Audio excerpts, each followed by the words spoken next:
أعوذ بالله من الشيطان الرجيم بسم الله الرحمن الرحيم اللهم صل على محمد وعلى محمد وعجل فرجهم شريف. Assalamu alaikum wa rahmatullahi wa barakatuh. Chers fidèles téléspectateurs, soyez bienvenus sur notre chaîne Hadi TV International pour suivre notre émission spéciale sur le martyr de l'imam Hadi alayhi salam. Sur ce plateau, nous sommes accompagnés de notre cher Karim Konaté. Cher, assalamu alaikum wa rahmatullahi wa barakatuh. Wa alaikum salam wa rahmatullahi wa barakatuh. Comment allez-vous? Alhamdulillah, on remercie Dieu. Alhamdulillah, c'est du plaisir de voir sur notre chaîne. C'est un honneur aussi pour moi d'être là à votre service, Inch'Allah. Merci beaucoup. Bismillahirrahmanirrahim. Salamu alayka ya madloum. Salamu alayka ya bina rasulillah. Salamu alayka ya bina amir al-mu'minin. Wa rahmatullahi wa barakatuh. Nous adressons nos sincères mes condoléances à toute la communauté musulmane du monde et chiite en particulier pour le martyr de l'imam Hadi alayhi salam. Sur ce, nous allons nous entretenir avec notre cher Karim Konaté. Oui, cher. En ce qui concerne le martyr de l'imam Hadi alayhi salam, vous pouvez maintenant nous parler sur la situation sociopolitique et économique de la période de l'imam Hadi alayhi salam. Quand vous parlez cela maintenant, vous pouvez aussi nous dire encore une fois de plus quelles sont les causes ou quelles ont été les causes du soulèvement des Abbasides. Vous avez la parole. Ok, merci infiniment de m'avoir invité sur ce plateau et de m'avoir passé aussi la parole, Inch'Allah. أعوذ بالله من الشيطان اللعين الرجيم بسم الله الرحمن الرحيم اللهم صل على محمد وآل محمد وعجل فرج الشيخ السلام عليكم ورحمة الله وبركاته. Avant tout propos, je tiens à vous présenter toutes mes condoléances pour les martyrs de notre cher imam, Imam Ali Al-Hadi alayhi salam. Alors, Cheikh, vraiment merci infiniment de m'avoir invité ici pour parler de notre imam, les imams immaculés. Cela même, le noble prophète Muhammad sallallahu alayhi wa alayhi a dit « Inni tarikum fikum as-sakalayn ma in tamassaktum bihima lan tadillu ba'di » que je vous laisse deux grands poids lourds, le Saint-Livre et les Ahlul Bayt alayhimus salam. Donc, parler des Ahlul Bayt alayhimus salam, sûrement et sincèrement, ça a des mérites. Donc, je vous remercie toujours de m'avoir invité sur ce plateau pour parler de nos imams alayhimus salam. Alors, à ce qui concerne la question que vous avez posée, à ce qui concerne la situation sociopolitique de l'imam Al-Hadi alayhi salam. Oui, c'est vrai que nous parlons du martyr de l'imam Al-Hadi alayhi salam, mais beaucoup de fois, lorsque on cherche à savoir quelles étaient les situations sociales et politiques de nos imams alayhi salam, en ce moment-ci, on saura pourquoi ils ont été assassinés, pourquoi ils ont été martyrisés par les ennemis des Ahlul Bayt alayhi salam. À ce qui concerne aussi la première question que vous avez à poser, les causes du soulèvement des Abbassides contre les Umayyads. Effectivement, lorsque le noble prophète Mohammed sallallahu alayhi wa sallam est venu avec l'islam, la religion islamique, dès le début, il a fait face à des ennemis. Certains de ses ennemis même, ils étaient de la famille et de la tribu Quraysh, tel que son oncle qui a été maudit dans la sourate Tabbat Yada Abi Lahab, qui est Abu Lahab. Dieu l'a maudit.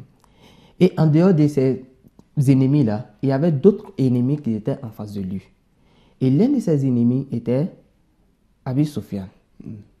Il n'a jamais laissé le noble prophète Mohammed sallallahu alayhi wa sallam en paix et en sécurité, jusqu'à ce que le noble prophète Mohammed sallallahu alayhi wa sallam est venu faire l'ouverture de la Mecque. Et en ce moment-ci, il a vu qu'il n'avait plus la force. Il était obligé d'accepter et d'adhérer à l'islam. Et il a adhéré sans même son agré, sans même par la foi et par la crainte. Donc lui, il était là comme un ennemi du prophète. Après lui aussi, ses descendants, que Muawiyah, Yazid, et etc., que nous les appelons les Bani Umayya. On gardait toujours la haine contre la famille. Effectivement, ils ont toujours gardé la haine contre la famille du prophète Mohammed sallallahu alayhi wa sallam. Jusqu'à arriver à la période de l'imam Al-Baqir alayhi salam et l'imam Sadiq alayhi salam, les enfants, ou soit les cousins du noble prophète Mohammed sallallahu alayhi wa sallam, ou soit les cousins de l'imam Ali alayhi salam, que nous les appelons Abbasides. Car Abbas était l'oncle du prophète Mohammed sallallahu alayhi wa sallam. Donc il était aussi l'oncle de l'imam Ali alayhi salam. Et la descendance d'Abbas était les cousins de l'imam Ali alayhi salam. Donc ceux-là, qu'est-ce qu'ils ont fait?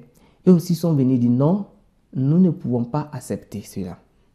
Donc, et par certaines causes, ils se sont levés pour chasser qui? Les Umayyads. Les Umayyads. Maintenant, au début de leur soulèvement, il y a eu 4 grandes étapes. Première étape, c'était quoi? La première étape était que ceux-là même appelaient les gens vers qui? Vers les Ahlul Bayt alayhimus salam. Précisément, les Alaouites. Ça, c'était la première cause. Pour se lever contre les Umayyads, ils ont dit non, nous appelons les gens en faveur, ou soit vers la vertu des Alaouites. Les Alaouites, ce sont qui? La descendante de Ali ibn Abi Talib alayhimus salam. Ils ont dit non, la question des Khilafa appartient à qui? À la tribu et à la famille de Ali ibn Abi Talib. Précisément, la descendance de la dame Fatma Zahra, paix sur elle. Donc ça, c'était la première cause. C'est d'appeler les gens vers la valeur et les vertus et en faveur des Alaouites. Et la deuxième cause était que, la deuxième étape était que, ceux-là même appelaient les gens vers les Ahlul Bayt alayhimus salam. Ils ont dit non, nous nous soulevons aujourd'hui, ce n'est pas pour autre chose, mais plutôt appeler les gens vers qui? Vers les Ahlul Bayt alayhimus salam. Car le prophète a dit, que je vous laisse 2 grands poids lourds. Le Saint-Coran et aussi ce que nous appelons les Ahlul Bayt alayhimus salam. Donc ils ont dit non, venez vers les Ahlul Bayt alayhimus salam. Donc ça, c'était deuxième étape. La troisième étape était que ceux-là même appelaient les gens vers la satisfaction des Ahlul Bayt alayhimus salam. Car dans certains hadiths, il est dit que Inna Allah la yaghdab li ghadabi Fatima wa yarda li ridaha. Ou ghadabullahi fi ghadabi Fatima wa ridallahi fi rida Fatima, comme il est cité dans les hadiths. Que la satisfaction d'Allah subhanahu wa ta'ala est aussi, ou soit la satisfaction de la dame Fatma Zahra est égale à la satisfaction d'Allah subhanahu wa ta'ala. La colère de la dame Fatma Zahra est égale aussi à la colère d'Allah subhanahu wa ta'ala. Donc cela disait quoi? Non, venons tous, on va chercher la satisfaction des Ahlul Bayt alayhimus salam. Donc quand ils ont trompé les musulmans et aussi les croyants avec ces appels, ils ont commencé à combattre qui? Les Umayyads. Et une fois qu'ils ont eu le relais et ils ont pu chasser, ils ont pu récupérer aussi la khilafa de la main des Umayyads, en ce moment-ci, la 4e étape, c'était quoi? Ils ont dit non, nous ne pouvons pas faire tous ces efforts Et une fois que nous avons réussi, nous allons prendre la khilafa et puis donner aux enfants de Ali ibn Abi Talib alayhi salam, qui est les imams. Donc eux, automatiquement, ils sont devenus qui? Ils sont devenus des ennemis purs des Ahlul Bayt alayhi salam. Ils ont torturé les Ahlul Bayt alayhi salam plus que même les Umayyads. Oui, c'est vrai, lorsqu'on regarde les Umayyads, ce qu'ils ont fait à Ahlul Bayt alayhi salam, c'est pur. Puisqu'ils ont assassiné nos imams. Ils ont assassiné par exemple l'imam Hussein alayhi salam à Kerbala. Mais lorsque les Abbasides, même qu'ils étaient les cousins directs de nos imams, ils étaient tous de même tribu, de même Bani Hashim, eux-mêmes devraient être des personnes un peu bienveillantes envers les Ahlul Bayt alayhi salam, mais c'était le contraire. Ils ont fait plus que les Umayyads. Ils ont assassiné plus que même les Umayyads. Puisque lorsqu'on regarde l'imam Hassan, l'imam Hussein, l'imam Ali Zainul Abidin, l'imam Bakr, on peut se limiter là. Que ceux-là, ce sont les imams qui ont vécu au temps des Umayyads. Oui. Mais si les 4 imams, ces 4 imams, ou soit les 5 imams, ont vécu au temps des Umayyads, donc il y a eu la moitié même, ou soit plus que la moitié de nos imams qui ont vécu avec les Abbasides. Oui. Mais c'est eux qui les ont assassinés tous. Donc, 4e étape, ils ont refusé catégoriquement de donner et de remettre la question de Khilafa à Ahlul Bayt alayhi salam. C'est pour cette raison, lorsqu'ils ont commencé le début de leur soulèvement, c'était autant de l'imam Sadiq et l'imam Bakr alayhi salam. C'est pour cela que ces 2 imams-là ont eu plus d'opportunités que les autres imams. C'est pour cette raison aussi, on voit plus d'hadiths que Qala imam Sadiq, Qala imam Sadiq. Plus que c'est lui, il a eu un peu d'opportunité. Car il y avait un conflit entre les Abbasides et entre les Umayyads. Oui. Donc, ils étaient préoccupés entre eux-mêmes. Donc, ils avaient oublié un peu les imams, mais pas totalement. Et c'est vrai. Donc, lorsqu'ils ont commencé les mouvements, l'imam Sadiq alayhi salam n'a jamais approuvé cela, puisqu'il savait la réalité de la cause de ces soulèvements. Donc, c'est pour ça qu'il n'a jamais appuyé et il n'a jamais aussi donné son OK. Et il n'a jamais désigné quelqu'un aussi d'aller participer. C'est vrai. Donc, on peut dire en un mot que ça, c'était les 4 étapes de la cause du soulèvement des Abbasides contre les Umayyads.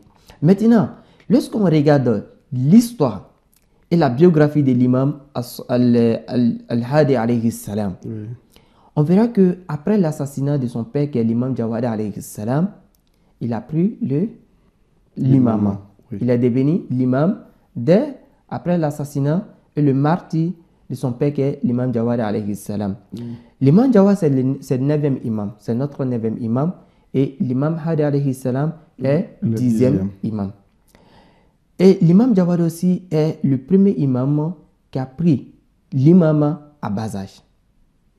Comme certains l'ont dit, à l'âge de 7 ans, et certains ont dit à l'âge de 9 ans. Donc c'est entre 7 et 9 ans que l'imam Jawad alayhi salam était déjà l'imam. Bien, l'imam Al-Hadi alayhi salam vivait avec son père à Médine.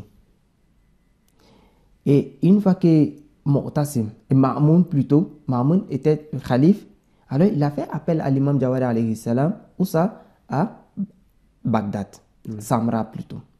Maintenant, lorsqu'il a fait appel à l'imam alayhi salam, lorsque l'imam est venu à Samra, alors il a pris l'imam là-bas et l'imam est resté avec lui jusqu'à ce qu'il est tombé martyr. Maintenant, l'imam Al-Hadi alayhi salam était à Médine. Après le décès de son père et après le martyr de son père qui est l'imam Jawad alayhi salam, alors et après aussi la mort de Ma'moun, en ce moment-ci, c'est Mu'tasim qui est devenu calife, si je ne me trompe pas. Donc lorsqu'il est devenu calife, il a fait appel à l'imam Al-Hadi alayhi salam de lui rejoindre où ça? À Samra. De venir à Samra. Et quelle était la cause? Le représentant de la tribu, ou soit de la khilafa des Abbasides qui était à Médine, il a écrit une lettre en disant à Mu'tasim que l'imam alayhi salam, à Mutawakil, il a dit ceci, que l'imam Al-Hadi alayhi salam a commencé à appeler les gens envers lui. Et les gens ont commencé à aller envers lui. Les gens ont commencé à faire du cercle, les gens ont commencé à l'entourer. Donc si jamais il veut bien gouverner, alors qu'il essaie d'écarter l'imam alayhi salam. Et en ce moment-ci, il a adressé une lettre à l'imam Hadi alayhi salam et il a fait appel à l'imam de lui jeune, où ça? À Samra. C'est vrai. Donc, l'imam savait très bien ce qui s'est passé.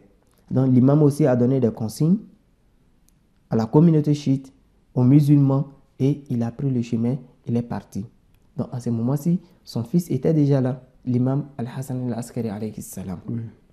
Donc, voilà un peu comment les Abbasides se sont soulevés, et précisément dans la période de l'imam Al-Hadi alayhi salam. Merci beaucoup, cher. Nous allons d'abord souffler et revenir pour continuer avec notre émission. Chers fidèles téléspectateurs, vous suivez avec moi comment est-ce que les Abbasides ont trompé les musulmans en disant venez nous appuyer pour chasser les Omeyyades afin de nous rapprocher vers les Ahlul-Bayt. Ils ont dit aussi nous faisons cette lutte, c'est pour les Ahlul-Bayt. Et au final, lorsque ils ont pris leur khilafa, ils ont dit on ne peut pas jamais le remettre encore aux mains des Ahlul-Bayt. Restez branchés. Nous revenons après quelques minutes de pause. À bientôt.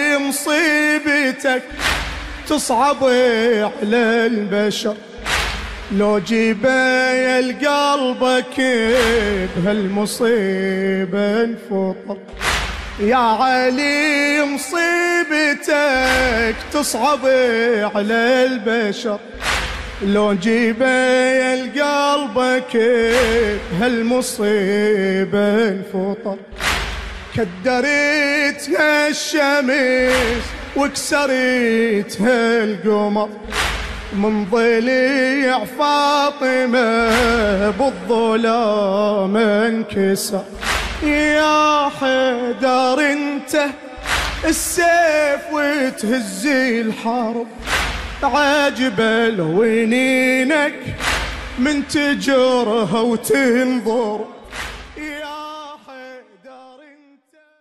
Bismillahirrahmanirrahim, chers fidèles téléspectateurs, nous sommes de retour pour continuer avec notre émission d'aujourd'hui. Avant d'aller en pause, vous avez suivi avec moi les 4 causes ou étapes des Abbasides.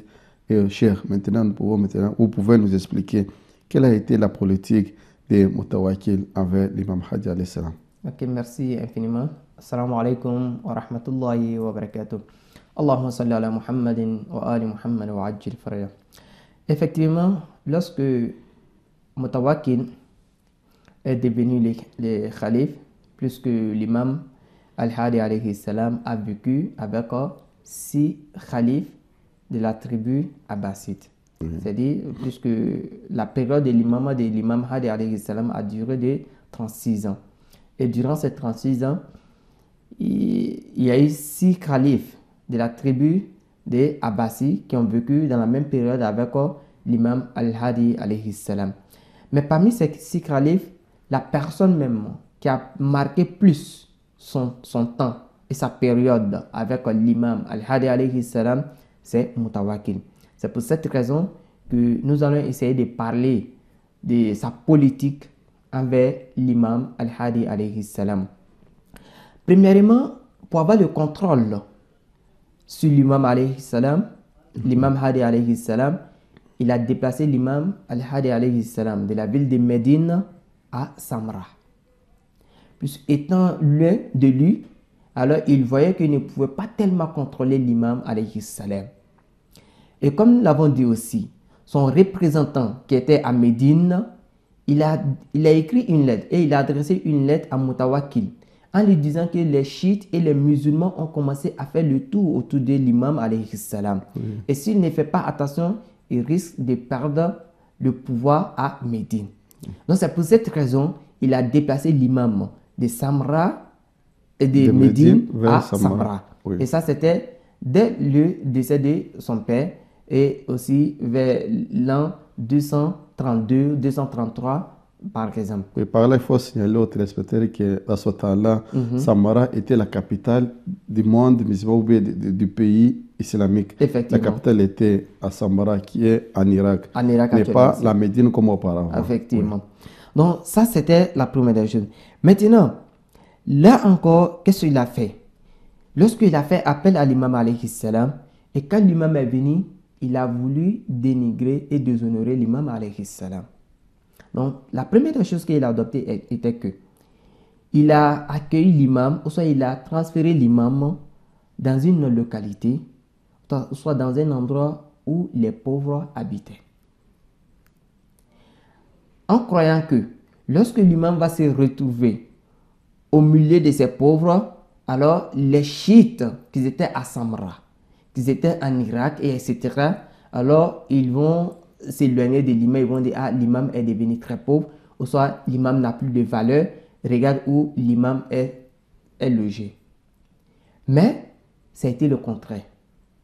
Ça a été le contraire, jusqu'à même ils ont dit qu'il y a un disciple qui allait même visiter l'imam dans cette localité et dans cet endroit, et il a dit à l'imam, mais attends, Moutawakkil veut t'humilier jusqu'à ce degré, et c'est pour cette raison qu'il t'a logé ici. Il a dit non, ne pense pas qu'il est en train de m'humilier. Non, non. Il dit partout où nous sommes, nous les imams alayhi salam, nous marchons avec notre subsistance. Donc, l'imam l'a fait voir la réalité. Ce qui même se cachait derrière le monde-ci. Donc, lorsqu'il a vu ça, lui, il s'est calmé, il a dit, ah ok, j'ai compris. Maintenant, quand l'imam a fait quelques jours dans cet endroit, il a déplacé l'imam maintenant dans une maison que lui-même, il avait désignée pour l'imam, alayhi salam. C'est-à-dire, Moutawakkil avait cherché une maison auprès de son palais, puisqu'il voulait contrôler l'imam du près. Donc, il avait déjà désigné une maison à côté de son palais pour l'imam. Donc, l'imam, après avoir passé quelque temps avec les pauvres dans les endroits, il a déplacé l'imam dans cette maison. Et là, encore l'imam, alayhi salam, est parti dans cette maison et il est resté là-bas jusqu'à la fin de sa vie. Et Moutawakkil a fait ceci, rien d'autre que pour avoir le contrôle à main et aussi contrôler toute une personne qui aura la navette entre lui et l'imam alayhi salam. Donc les entrées et les sorties ont été contrôlées. Ont été contrôlées, effectivement. Maintenant, il ne s'est pas limité à ça simplement aussi. Qu'est-ce qu'il a fait encore? Il a attaqué même la maison de l'imam alayhi salam à plusieurs reprises. En disant que l'imam avait des armes chez lui, ou soit il avait des armements chez lui à la maison et il voulait faire un soulèvement contre lui. Donc ça aussi, ça a été une politique, rien d'autre que pour faire du mal et du tort à l'imam alayhi salam. Donc ils ont attaqué la maison de l'imam à plusieurs reprises. Bien, encore, un jour, il a voulu humilier l'imam. Il a organisé une sortie, rien d'autre que pour se promener dans la ville, puisque c'était la capitale. Maintenant, la cause même était d'humilier l'imam alayhi salam. Et qu'est-ce qu'il a fait? Il a dit, c'est lui seul et l'imam qui vont sortir. Et lui sera sur un chameau. L'imam va marcher devant lui. Parce qu'il veut humilier l'imam. Il veut faire savoir aux musulmans et aux croyants que c'est lui le chef et l'imam est son esclave. Et quand il a dit ça, il avait des proches. Ses proches lui ont dit non, ne fais pas ça. Arrête, ne fais pas ça. Il a dit non, il faut que lui le fasse. Il faut que je fasse. Maintenant, certains l'ont dit, mais si tu vas le faire, que ça ne soit pas entre toi et l'imam simplement. Mais tu peux appeler aussi les membres de ton gouvernement pour sortir avec vous et au milieu d'eux. Donc l'imam aussi peut marcher avec eux. Donc il a accepté cette dernière idée.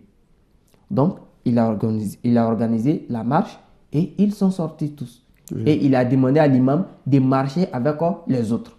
Et c'est lui seul qui était sur le chameau. Bon, aujourd'hui, si jamais on peut donner un exemple, c'est comme si une personne, une grande personnalité vient avec sa voiture, Mais ces travailleurs et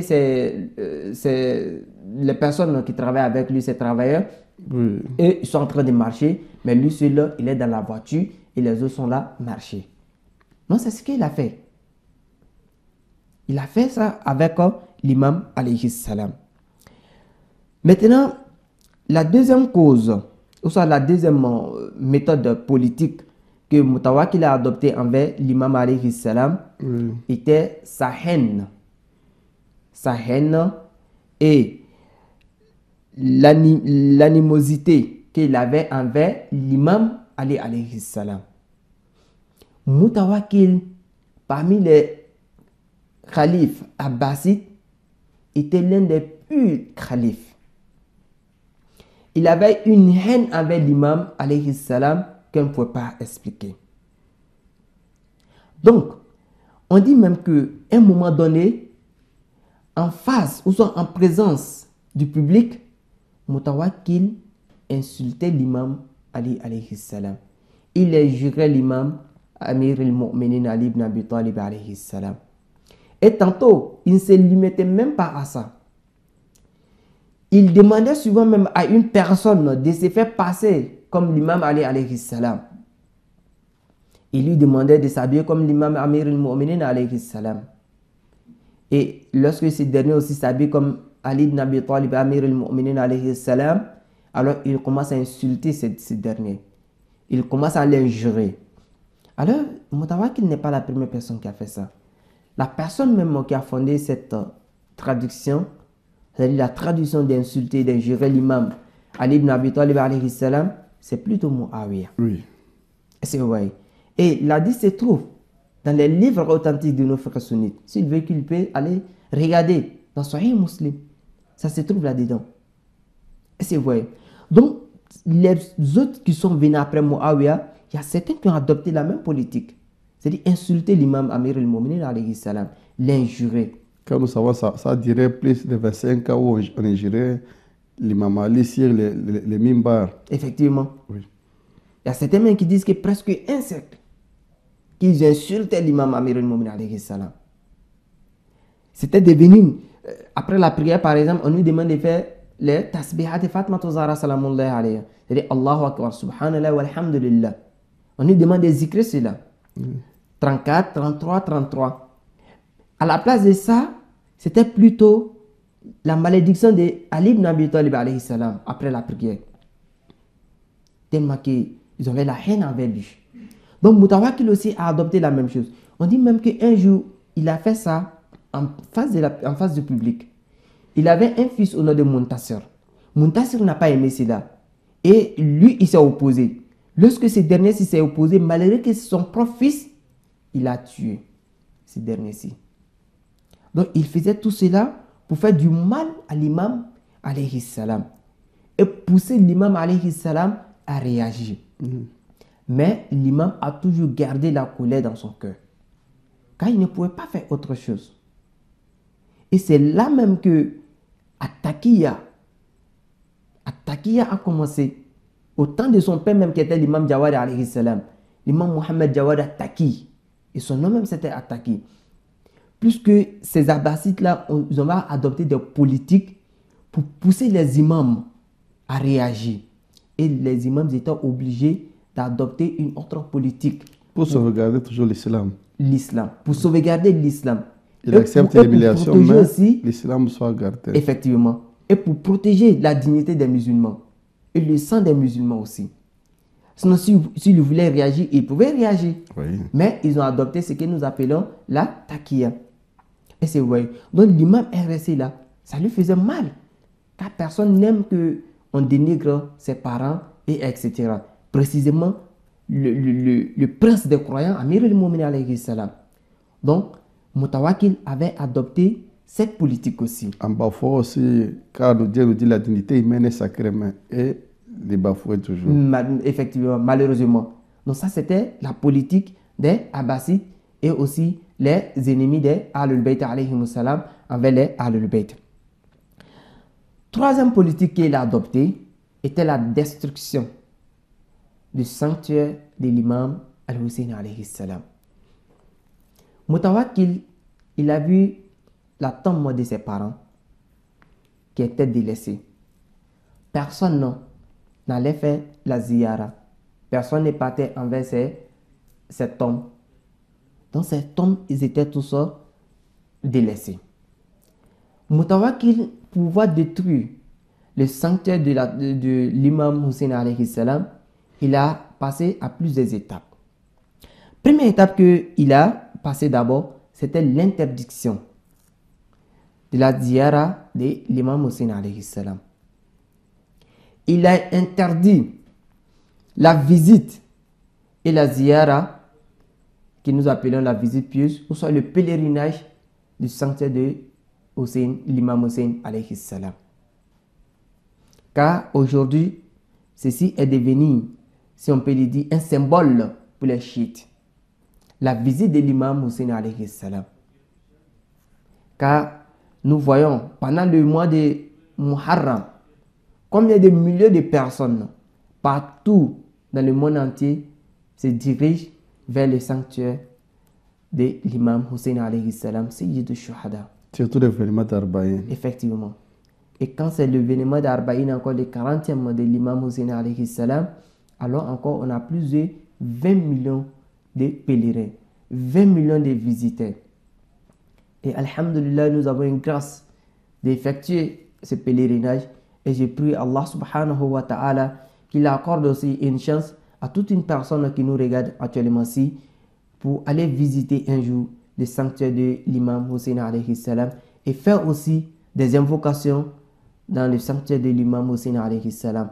Car dans un hadith, il est dit ceci que l'un des endroits où nos invocations sont exaucées, c'est dans le sanctuaire de l'imam Hussein alayhi salam. Assalamu alayka ya Aba Abdullah. Assalamu alayka ya ibn Rasulillah. Assalamu alayka ya ibn Fatimatu Zahra. Wa rahmatullahi wa barakatuh. Donc, il interdit la visite et le pèlerinage. Deuxièmement, est que, avec tout ça, malgré qu'il avait interdit, mais les gens partaient forcément. Donc, qu'est-ce qu'il a adopté? Il a commencé à torturer les visiteurs de l'imam Hussein alayhi salam. Et il a annoncé cela à tous ses travailleurs, à son armée, aux troupes et à ses services de renseignement, et etc. Il les a annoncé tous que la visite de l'imam Hussein alayhi salam est interdite. Et si jamais vous attrapez une personne allant à la visite de l'imam Hussein alayhi salam, alors vous êtes libre de faire avec ces personnes ce que vous voulez. Donc cela veut dire grandes choses. C'est-à-dire ils sont libres, s'ils veulent, ils peuvent tuer cette dernière. Si c'est une femme, ils peuvent violer cette dernière. Si jamais tu as des biens, on prend tous tes biens. Et même on dit ceci, que tantôt même pour torturer les visiteurs et les pèlerins de l'imam Hussein alayhi salam, quand on attrapait certains, on te coupe une main et on te coupe un pied. Souvent, on te coupe les deux mains et on te laisse. On te dit, débrouille-toi. Fais ce que tu veux. Merci beaucoup, cher. Nous sommes arrivés à la fin de notre temps aujourd'hui. Nous allons continuer lors de l'émission prochaine avec le même sujet. Inch'Allah. Chers fidèles téléspectateurs, nous sommes reconnaissants de vous voir si nombreux connectés sur notre chaîne pour suivre notre émission qui parle sur le martyr de l'imam Mahdi alayhi salam. Assalamu alaikum wa rahmatullahi wa barakatuh. Au revoir.